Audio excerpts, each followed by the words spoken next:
Un'indagine tutt'altro che conclusa. A un anno dallo scoppio della bufera, l'inchiesta Mose continua con la Guardia di Finanza in prima linea. L'occasione per ribadirlo è la cerimonia per i 241 anni dalla fondazione del Corpo celebrata a Venezia.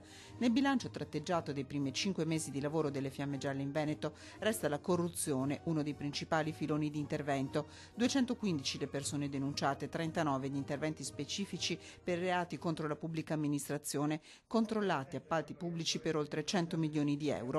E poi i filoni ancora aperti del Mose. Alla contestazione delle numerose violazioni in materia di antiriciclaggio per le movimentazioni ingenti di denaro che ci sono state, ovviamente per contante, relativamente ai fatti corruttivi contestati.